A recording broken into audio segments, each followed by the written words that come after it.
INHUMAN is gone, Code Pandorum is back. But what does all this mean, and what will it change to this channel?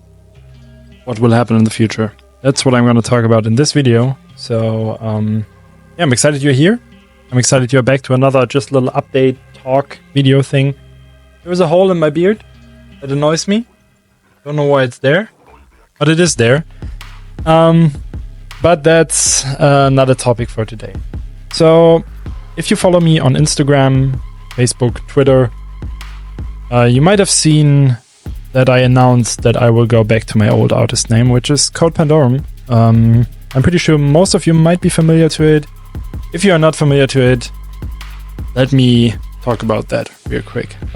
So, when I started making music, I started with different names for different genres and stuff. And the time that I decided to focus more on my music and actually make an official project out of it, I switched my name to Code Pandorum, and that was when everything started. It was a crazy time. It was a crazy time of my life. I was young. It was back in 2015 or something like that, if I remember right, but definitely more than 11 years ago. More than 9 years ago. More than 11 years ago was when I started making music, but let's not talk about that. Code Pandorum was a project that was pretty much trying to merge everything that I loved back in the days, which was like really, really heavy dubstep, distorted sounds like Bread Killer, machine gun sounds like Sadu, epic orchestral stuff, and just put all that in one cauldron, twinkle some horror aesthetics and some darkness on top of it, and you got Code Pandorum pretty much. Some people told me, okay, it's pretty much redefining what deathstep is, and some people even think that I created the term deathstep or was the first person who made deathstep, but that's not the case. Before that was Bread Killer, like that's the number one person that put deathstep on the map. Same as Mantis. There's some other people who could also stand there, like Moth and people like that, who started that before me. But what I did is I tried to kind of perfect it and give all my love to it and just create something that I would love to listen to that was not on the map yet. That happened pretty well, pretty successful. I was touring all over the world, China, Australia, Canada, etc., etc. But some things happened, especially in my life, that over time made me dislike the project in a whole. Which was, first of all, I was just focusing on making the next big step. I was focusing on collaborating with artists just to have the name on my stuff, even though I wasn't happy with the song that came out. That happened quite often. And I was just moving away from the aspect of loving what I'm doing in the time span of the Code Pandorum project. At the end of the Code Pandorum project, I realized, okay, I have to do a change. I have to make a change. And this change is changing my artist name, starting off entirely fresh, etc., etc. I did that, switched to INHUMAN, really loved what I was doing as INHUMAN.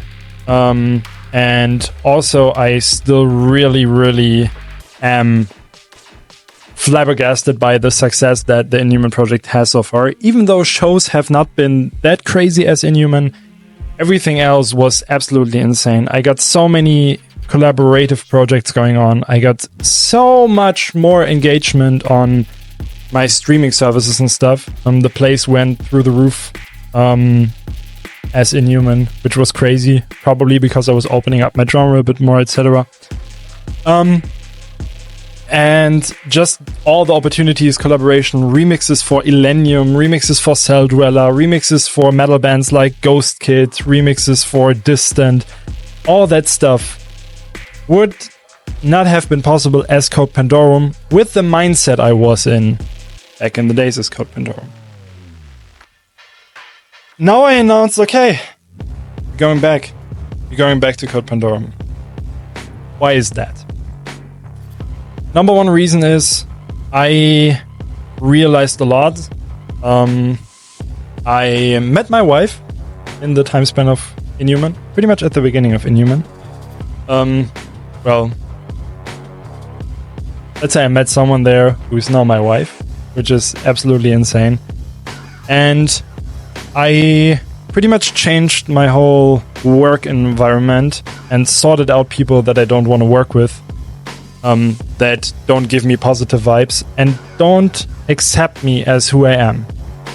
And here we come to the point why I'm changing back to Code Pandorum.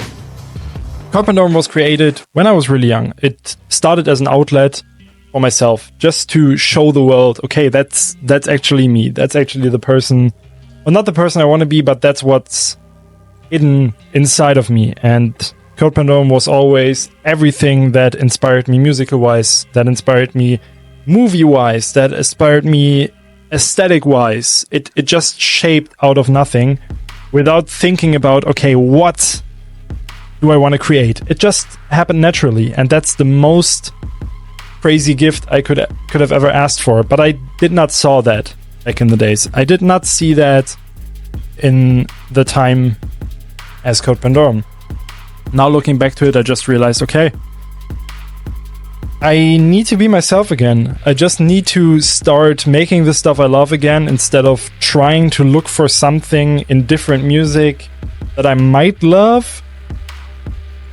Because everything else now in my life, and it's getting quite personal here, but everything in my life is really, really, really blooming right now. As I said, I'm in a wonderful relationship.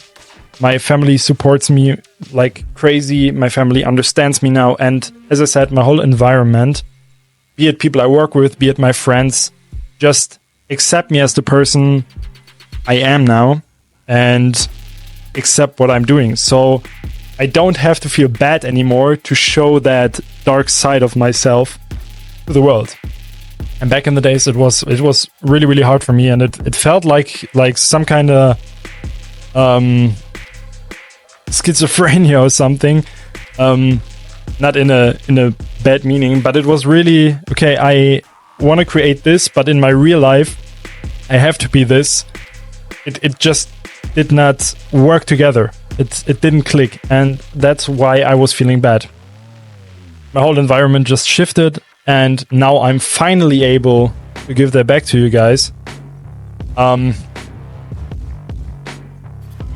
Yeah, and that's pretty much the first point. The second point is, I was playing 2 shows as Code Pandorum now, and I just realized in Canada and in Arnhem, in the Netherlands, that you guys still crave that style and crave that stuff. And the best thing that could have happened to me on these shows was talking to you in the crowd, and you guys telling me this and that and this is what I'm missing right now.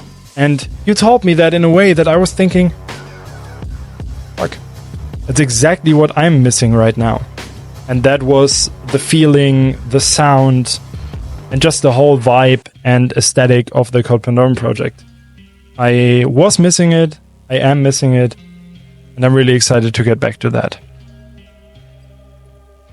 Just to make this clear, many people told me, it might be just because INHUMAN didn't work, it's just a cash grab, blah blah blah.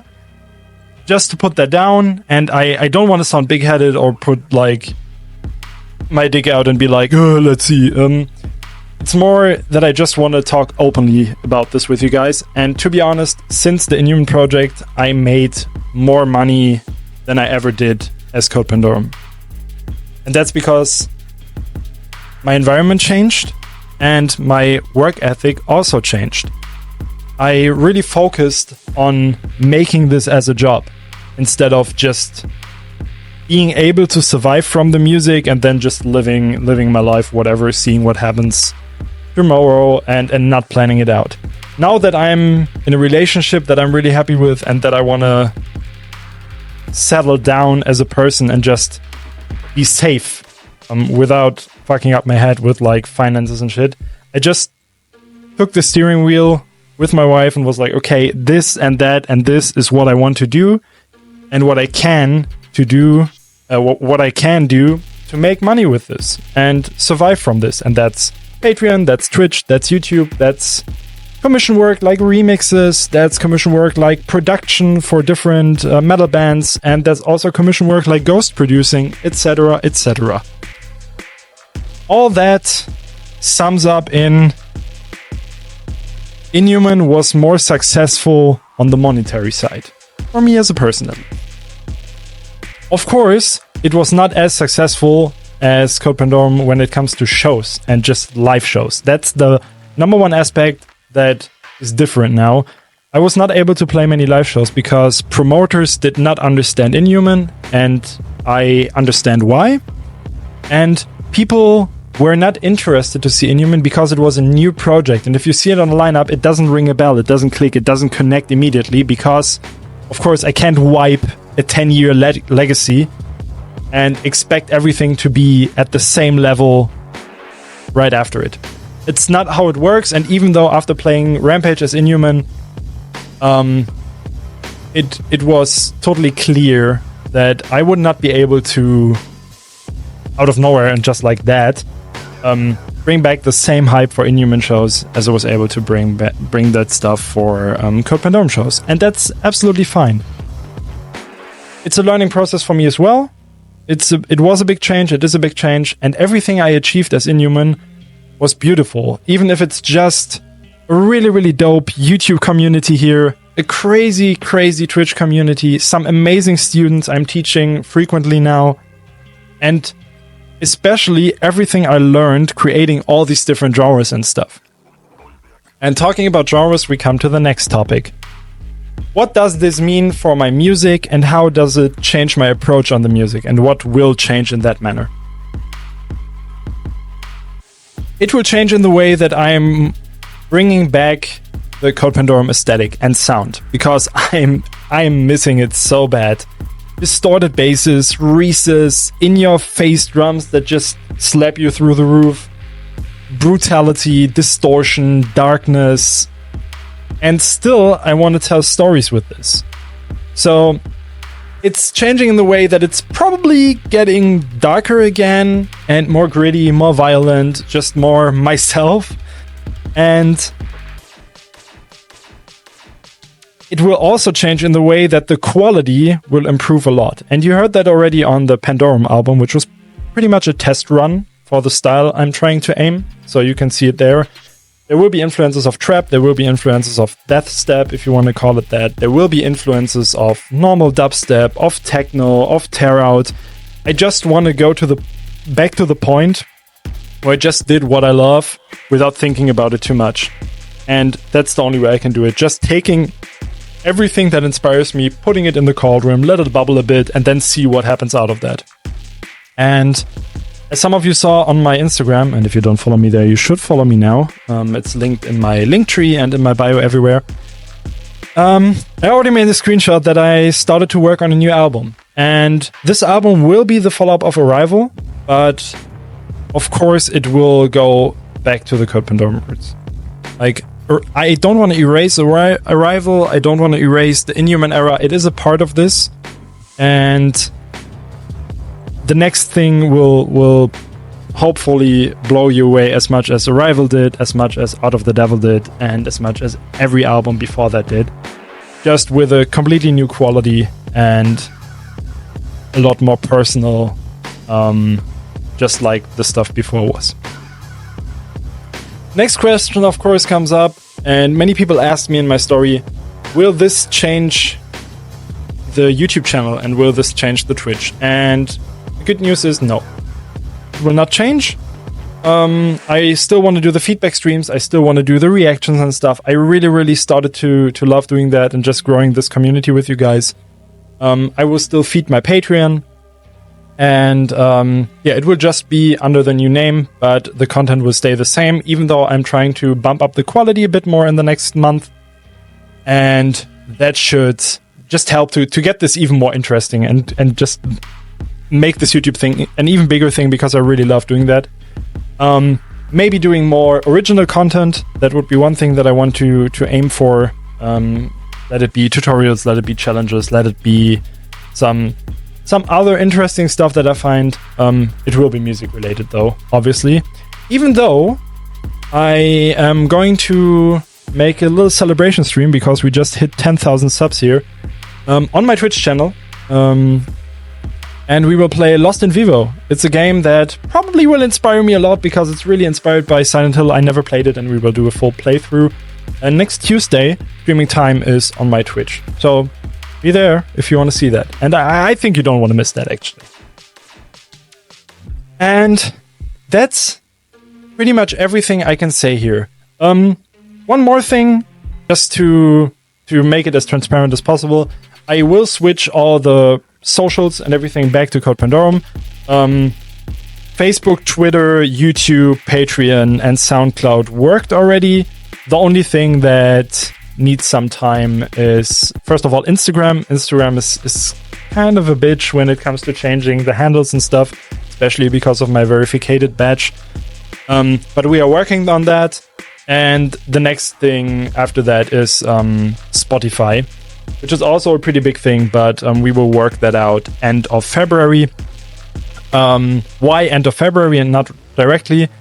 Because I still have some releases lined up as Inhuman for this January, and yeah, I want to get those out first. So you will definitely get some music this month. Then around February, everything will change, and then we will start releasing the new, fresh Code Pandorum stuff. And I am beyond excited for that, for real. Does this change anything for Machinist? No, it doesn't. You guys know it. Machinist is my hard techno project. I just started it. You can find it on Spotify. It has 2 releases already. They are blowing up pretty crazy. I love doing hard techno. Machinist will stay the same. Machinist will bloom, and Machinist will blow everything out of the water next year. This year. And that's pretty much it. That's all I can say for now. Definitely make sure to check out my Patreon. As I said, I will dive deep into that this year.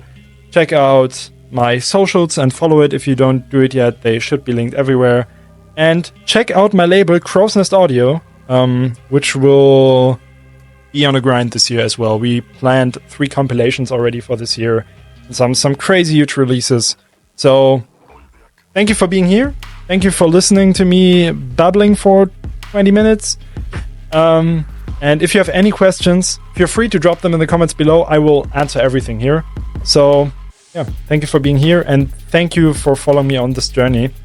I know it's a bit chaotic, but that's just me, and I'm just happy that I finally found myself again. See you in the next video. Peace.